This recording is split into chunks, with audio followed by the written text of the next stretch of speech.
This Saturday is UFC 306, UFC Noche, sponsored by Riyadh Season. Sean O'Malley versus Merab Dvalishvili for the bantamweight title. And this is going to be my full card predictions. We're going to go through every single fight on the card. I'm going to give you a quick breakdown and prediction. And I know this card is getting a lot of hate.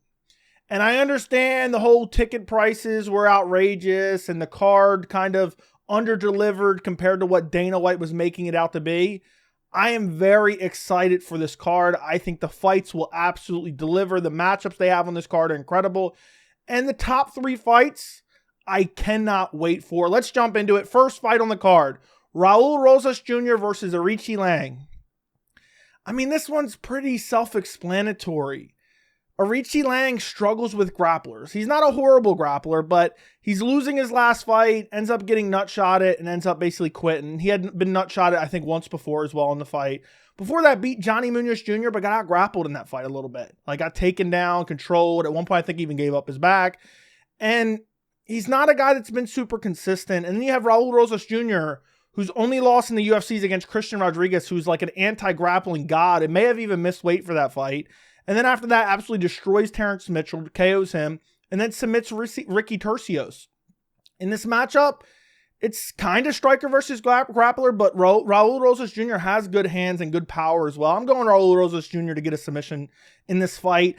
I just think his grappling is too much. And what failed him in the Christian Rodríguez fight was the cardio and the fact that Christian Rodríguez was so good at scrambling and defending. And once Raul couldn't get that first round stoppage after he had his back and got close a couple times, it was like Raul didn't know what to do because now he's tired. He exerted all this energy, but he came back, did well against two guys who were a little bit mediocre. Ricky Turcios isn't a complete scrub. I mean, at one point, Turcios, I think, even won the first round, took Raul's back, reversed the position. So it's not like he's beating nobodies. Aoriqileng has some good striking, some good kicks, some decent power.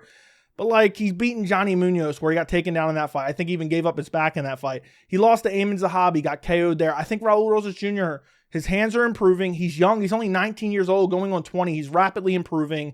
And I think he has a huge grappling advantage. So I'm going to go Raul Rosas Jr. I'm going to say first round sub. You know, Aoriqileng has 3 losses via submission. Raul Rosas Jr. has 6 wins via sub.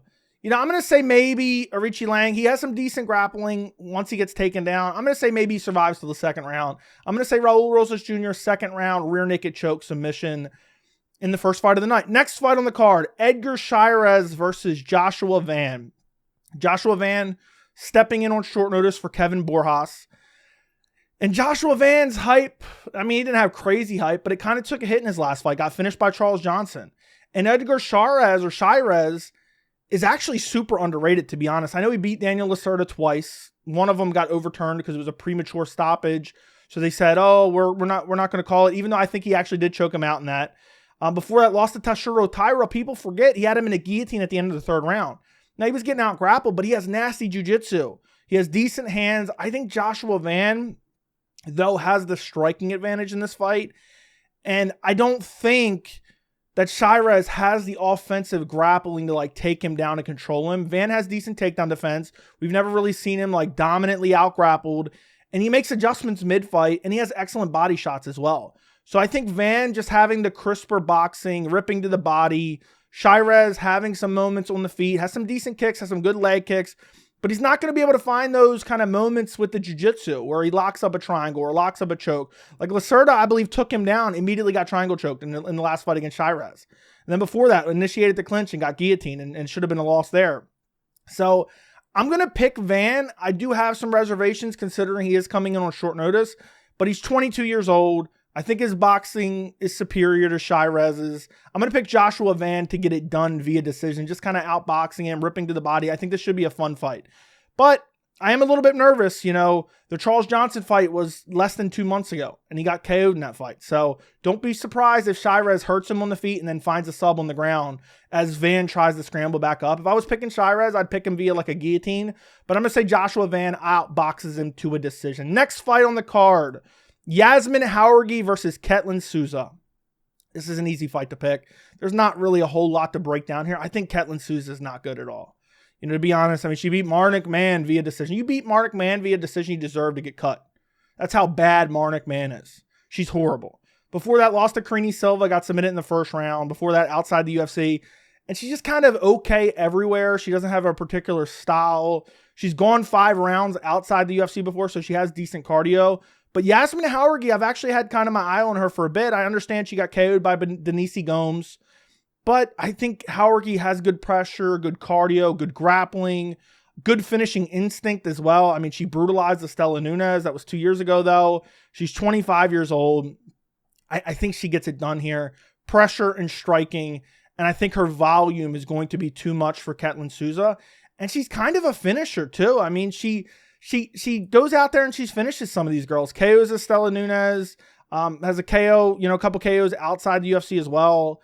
She's not like anything crazy like one-punch KO power, but Ketlen Souza, all 4 of her losses have been via finish, and Ketlen Souza is just not that good. So I'm going to go Yasmin Jauregui. I'm going to say second round TKO.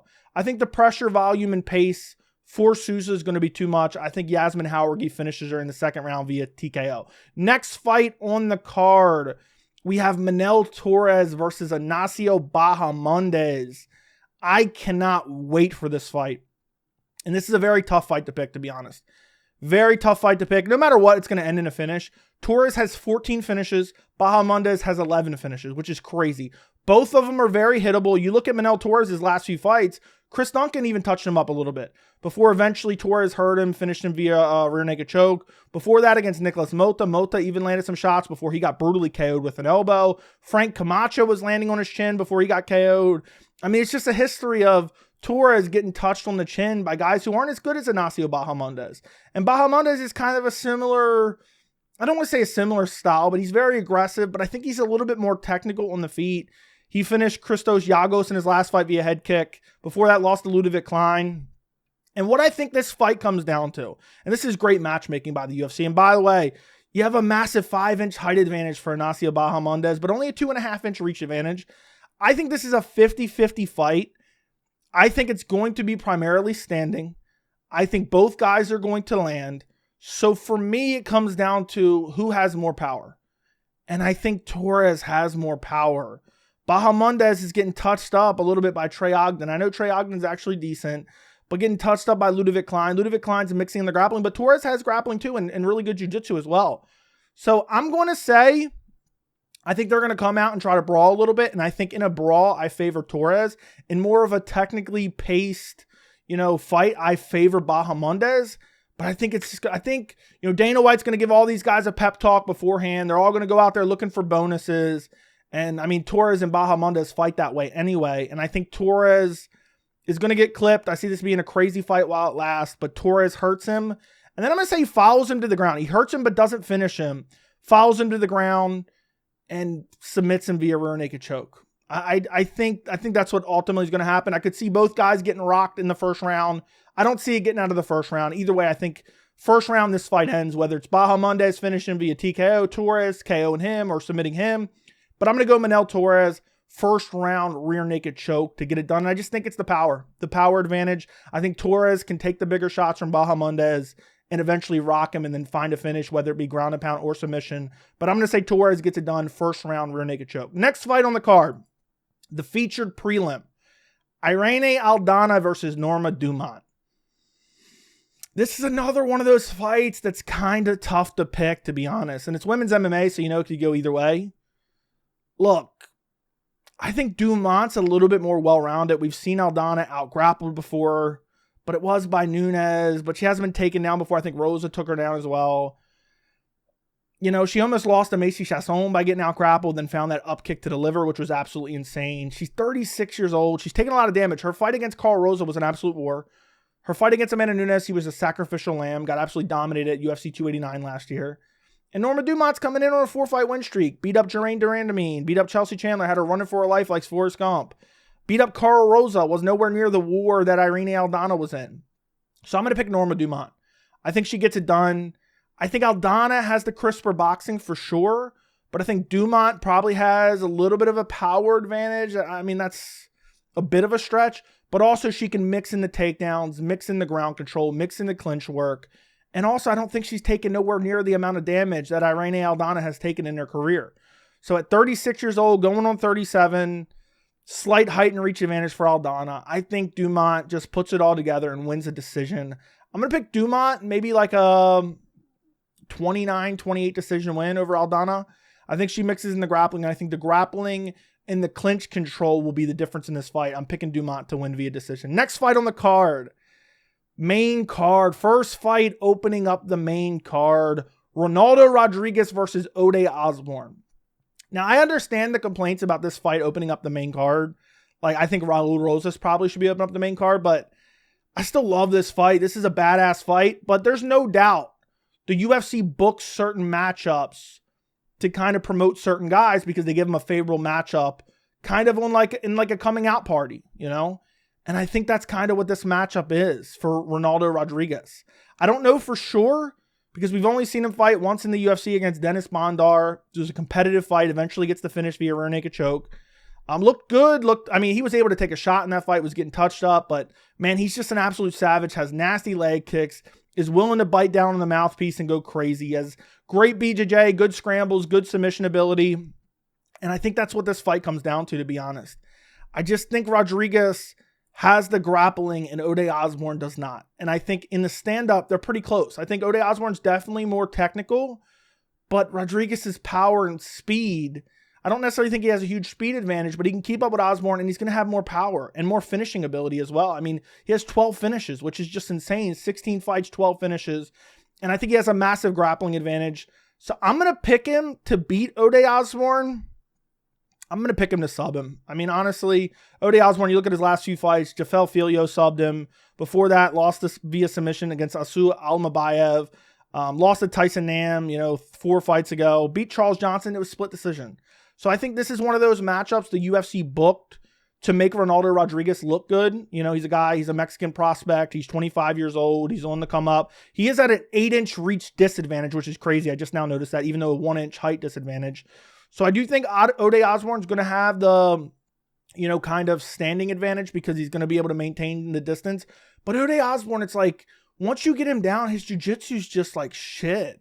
It's like once he gets down, he's getting submitted, especially by a guy who has really good BJJ. And Ronaldo Rodríguez, I know, he's only had 1 fight in the UFC, but he has slick BJJ. Dennis Bondar's not bad himself.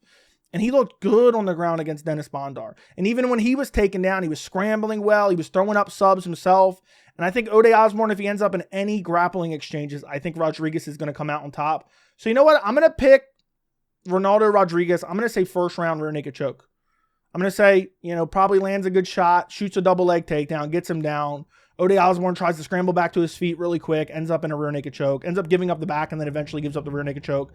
I'm taking Rodríguez first round rear naked choke. Next fight on the card, we have Daniel Zellhuber versus Esteban Ribovics.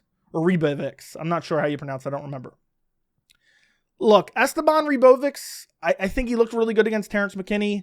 Brutally head kick KO'd him in the first round.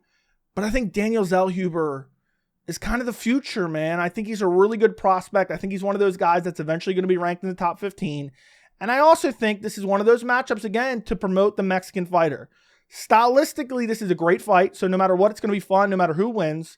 But I think Zellhuber's just a little bit more, not a little bit, he's significantly more technically sound and also has a better ground game as well. I mean, he's 15-1. His only loss is to Trey Ogden. That was kind of, he went out there and shit the bed. I believe that was his UFC debut. But he's coming out in this fight, 8-inch reach advantage. That's craziness. And then he has a 3-inch height advantage. He's 25 years old, and Esteban Ribovics, is getting taken down and controlled by Kimwella Kirk, okay? Zellhuber has a submission game. I think it was against Yagos, Christos Yagos, shot in on a takedown, boom, immediately into Konda choke. So I think Zellhuber, even if he was getting beat up on the feet, I think he can revert to the grappling and win with the grappling. But I think with the height and reach advantage, he's more technically sound. Ribovics is going to come out there and try to take his head off. And I think Zellhuber is just going to be touching him up, landing good shots, nice jabs, straight shots, teep kicks. There's a lot of kicks. And I think Ribovics is just going to be looking for big one-punch KOs or one shot, just a kill shot. He's going to be looking for that KO. And I just don't know against a young, fast, good striker in Daniel Zellhuber if that's going to work out. And that's why I'm going to go Daniel Zellhuber. Ribovics never been finished. So I'm going to say he goes to decision. I think Zellhuber's a bit of a decision machine. I mean, Francisco Prado went to decision. Lando Venata went to decision. So if he's not finishing Lando Venata, I'm going to say he doesn't finish Esteban Ribovic, who's never been finished. So I'm going to go Daniel Zellhuber, outstrike him, can mix in the grappling a little bit. I think if Ribovic gets hurt and shoots on a takedown, I could see another, like a guillotine, anaconda choke, Darce choke coming from Daniel Zellhuber. But I think Zellhuber's going to kind of, pick him apart at range, maybe rock him a couple times, but Ribovics is going to be able to survive. And I'm going to pick Daniel Zellhuber to get it done via decision. Next fight on the card, the featured fight on the main card, Brian Ortega versus Diego Lopes. What a fight. I'm actually happy that this got canceled off of UFC 303. I said this prior to the fight. I said, look, it's looking like it's going to get canceled. They both look like death at the press conference. And to be honest, I was hoping that it would get canceled. And the reason I was hoping it would get canceled is because I hate when they throw together meaningful fights on short notice, because then there's like a huge asterisk next to it. Diego Lopes stayed in. He ends up fighting Dan Ige on short notice. It was like a 1 hour notice or something like that. I can't even remember, which is just outright craziness because Ortega pulled out the day of. And, he wins that fight, looked good early, but then it ends up losing late. But you kind of have to throw away that performance. People were saying Diego Lopes got exposed. I think you have to throw away that performance because, Lopes took it on short notice too. So these guys are coming in on like 2 weeks notice, fighting a massive fight, and then he's fighting different stylistic matchups left and right, and then he ends up fighting Dan Ige. So you got to throw away that matchup.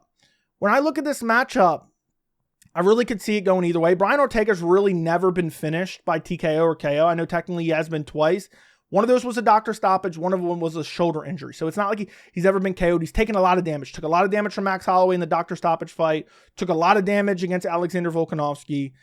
He's coming off a one fight win streak against Yair Rodríguez where he hurt his ankle, standing in the cage. And then gets the dog shit beat out of him for the first round and then comes back and wins and submits Yair Rodríguez, who has no grappling.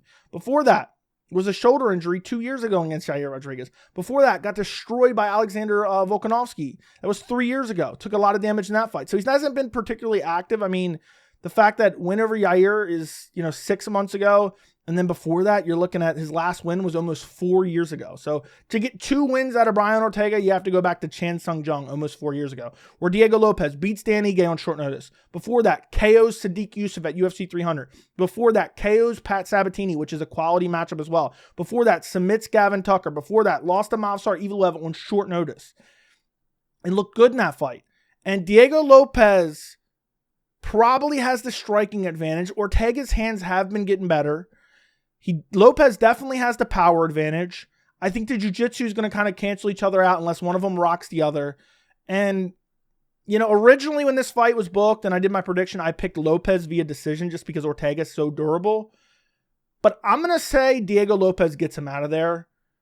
I could see him rocking him and submitting him, but I'm going to say TKO. I'm going to say Diego Lopes, second round TKO. I think he's just faster. He's younger. I mean, he's 29 years old to 33 for Brian Ortega. And I know 33 isn't that old, but for the featherweight division, especially in the amount of miles that Brian Ortega has on him and the amount of damage he's taken, you have a 3-inch height advantage for Diego Lopes. You have a 3.5-inch reach advantage for Diego Lopes. Diego Lopes is violent.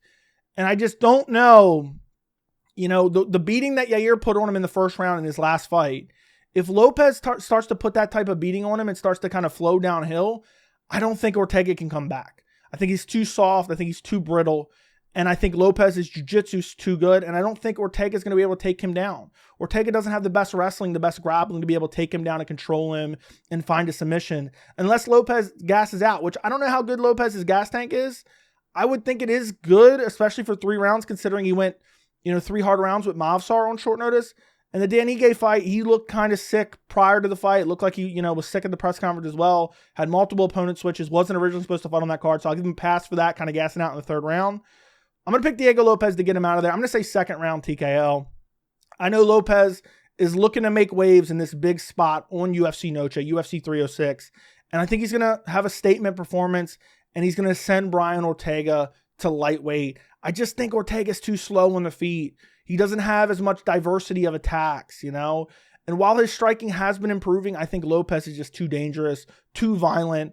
And just, he's just going to be one of those guys who is just impossible to deal with because he's so good on the ground as well. So I just don't see an advantage in this fight for Ortega outside of like veteran grittiness, but I don't think that's going to be enough. I'm picking Diego Lopes, second round TKO. Next fight on the card, co-main event. We have Alexa Grasso versus Valentina Shevchenko 3. Man, this is a tough fight to pick. I've picked Valentina. Full disclosure, I picked Valentina in the first 2 fights. She lost one of them, was winning, got rear naked choked in the 4th round after winning the majority of the fight. Then in the second fight gets robbed. It ended up being like a split decision robbery where, I think it was, who was it? Mike Bell gave a 10-8 to Grasso in a round that arguably could have went to Shevchenko, which was craziness. So Shevchenko got robbed in the last fight. But it was a competitive fight. Grasso definitely has the advantage in the boxing and on the feet. And Valentina definitely has the advantage in the grappling, but Grasso seems like she has a little bit better jiu-jitsu in general. And look, the way I see this fight, I feel like just Grasso's 31 years old versus Valentina, who's 36.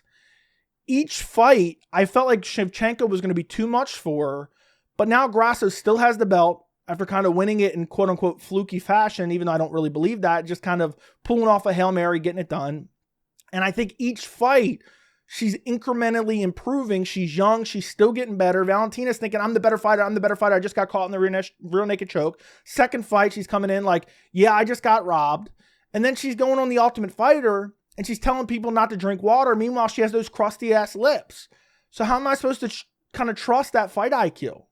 I don't trust the IQ in general. Don't drink while you're training and sweating, with my crusty ass lips.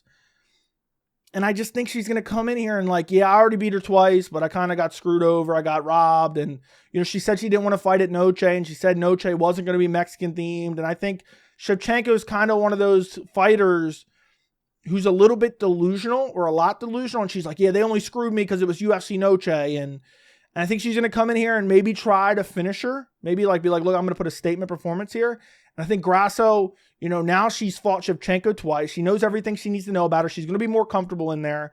Her takedown defense is probably improved. She has the better boxing. Meanwhile, Shevchenko's just kind of resting on her laurels and like, oh, I already beat her twice. So I'm going to go Alexa Grasso to get it done. Close fight. I'm going to say Grasso wins like a 48-47 decision. Imagine if Shevchenko wins like a robbery decision. Then what do we do? Book it a 4th time? We've been watching them fight once a year for the last 3 years. I don't know what they do in that case.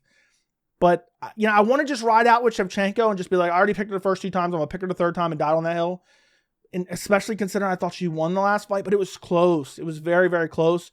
I'm going to pick Grasso to get it done. Close fight. Grasso's boxing and takedown defense is the difference. I'm going to pick her to get it done over Valentina Shevchenko. I think Valentina Shevchenko, she's kind of fallen out of her prime. And again, she's just kind of stagnated in skill level. So I'm going to pick Grasso to get it done via decision. Close fight. Next fight on the card. Main event. Sean O'Malley versus Merab Dvalishvili. I've struggled with this pick. I've struggled so hard with this pick. Because there's so many different ways that you can kind of break this down and justify your pick. But I really think it really comes down to one avenue to victory for both guys. I think Sean O'Malley KO TKO early. If he doesn't get that KO TKO early, I see Merab winning kind of one of those grapple heavy decisions where he drowns Sean O'Malley, and potentially if O'Malley's gassed out could finish him in like the late 4th, 5th round. But I'm watching back Merab's fights and I'm watching Henry Cejudo, and Merab's striking is straight up ass, man. He gets caught by a left hook in the 1st round by Henry Cejudo. He's having trouble closing the distance on Henry Cejudo in the 1st round. Loses the 1st round. 2nd round, then he starts to kind of dominate him and control him. But you go back to the Petr Yan fight. Petr Yan, I think you could say, oh, well, Merab kind of dominated Petr Yan, and then I think O'Malley got a robbery win over Yan. But it's like matchups make fights, and Jan's kind of flat-footed, and he trusts his grappling, and he probably thought, oh, I'm going to be able to stuff these takedowns, and he was stuffing takedowns against Merab. But Merab just keeps shooting and shooting and shooting. And then you have to add the layer on top of it that there's a potential that Merab has staph infection. I don't like the fact that Merab has that cut above his eye. That gets opened up. Dana White's going to run in and say, stop the fight. He's going to be Dan Hardy. Stop the fight. Doctor stoppage. He's going to be yelling like Conor McGregor after he broke his leg. Doctor stoppage. Doctor stoppage. If Merab gets cut open, they're going to be praying that they stop it for doctor stoppage. And it isn't a bad spot. I think Merab's an idiot for posting that, to be quite honest. I hope that it's healed up. But at the end of the day, you have those factors going against him. You have the fact that Merab is very reactive to feints. O'Malley, what is he really good at? Super accurate striking, good feints, good footwork as well, good lateral movement. And while I think you can look back at O'Malley's resume and kind of pick it apart, Marlon Vera didn't mean anything. The last win over Marlon Vera, he handpicked him instead of Merab, which does make me question his confidence. The fight before that against Aljamain Sterling, he's able to kind of, circle around the cage and manage the distance and then snipe Aljo, but it's a bit of an early stoppage, but fair enough, he still won. Fight before that against Petr Yan, I thought it was a brutal robbery. I thought you could give it 30-27 to Yan, but bare minimum 29-28 to Yan. I thought it was a brutal robbery. Fight before that is a no contest against Pedro Munoz where he lost the first round. So while I'm sold on O'Malley being an elite level talent, I'm still not 100% sold on his grappling. I mean, Yan was taking him down at will, but again, I think Yan is actually a better grappler than Aljamain Sterling. He was ragdolling him in the first fight and even out-grappled him in the 4th and 5th round of the second fight that he lost barely. So it's not that bad to get taken down by Petr Yan, even though Petr Yan was kind of out-grappled by Merab, but it was really just a matter of non-stop shooting and pressuring him. So this is a very tough fight to pick. I'm going to go Sean O'Malley. Usually when I kind of rock out with an early prediction and then I, get close to the fight and change, usually I end up being wrong. But I just think Merab, there's too many things going against Merab right now. The potential staff, the cut over his eye, the fact that he's so reactive to feints, the fact that he has trouble closing distance and he doesn't really have trouble closing distance, but he closes distance in a very sloppy way. And O'Malley has great lateral movement and great accuracy and a great variety of attacks, whether it's knees up the middle or counter shots. Look what he did to Aljo. Aljo couldn't close the distance, got a little trigger happy trying to close the distance, got sniped and got finished. Whether it was an early stoppage or not, I think he probably would have got finished anyway.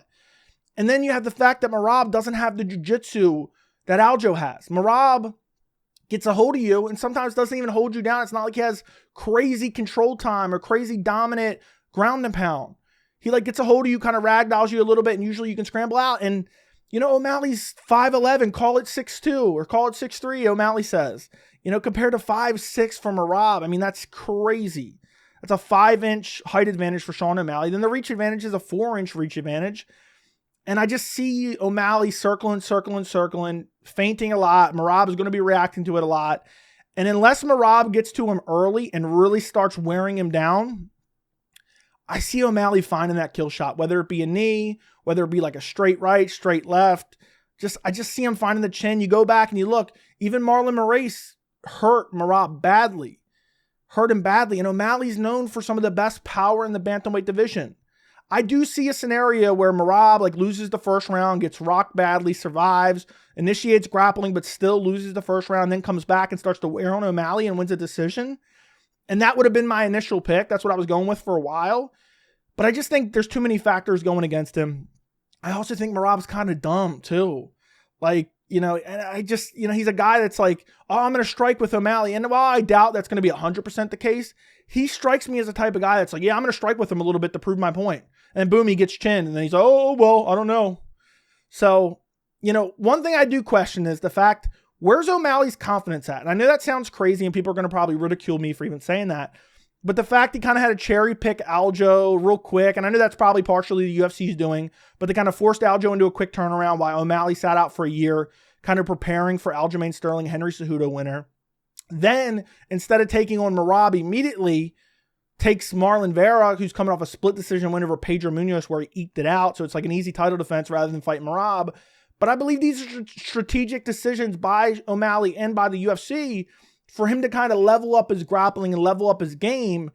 And I just think the footwork and the accuracy and the power of Sean O'Malley is going to be too much. If it goes long, I favor Merab. If this goes to decision, I favor Merab, but I still think Sean O'Malley could win a decision, maybe win the first 3 rounds. And then, maybe Merab gets some control time and wins 4 and 5, but O'Malley already knows he's out ahead. And it's not like Merab has crazy finishing ability. He's not known as this amazing finisher. So I'm going to pick Sean O'Malley. I'm going to say 2nd round TKO. Clips him on the chin as Merab's coming in. Good, accurate, precise ground and pound, just finding his shots. He's very good at that. You know, people don't give him enough credit for that. The way he finds those ground and pound shots after he hurts guys, some guys hurt a guy, drop him, go to follow up and miss half their shots. O'Malley kind of hangs back, keeps his hips back, and just starts smacking with big shots. And he lands them. He lands them. We've seen him do it against Aljo. We've seen him do it in the past. And while he hasn't fought the best competition up until lately, I still think that the range is going to be too much for Merab to close. He's too sloppy on the feet. He's too, he's got that cut underneath his eye, potentially has staph. There's too many factors going against Merab. So I'm going to pick Sean O'Malley, second round TKO. Catches him with a punch, puts him down, ground and pound finishes him. Similar to the Aljamain Sterling fight. But if Merab can get past that second round, I think the chances of him winning go up exponentially, because O'Malley's gas tank didn't look great against Petr Yan, and Petr Yan was taking him down, but Petr Yan had the threat of the striking as well. So he's an elite level striker who can mix in the grappling, has great trips and throws, where Merab doesn't have the striking to kind of make O'Malley weary.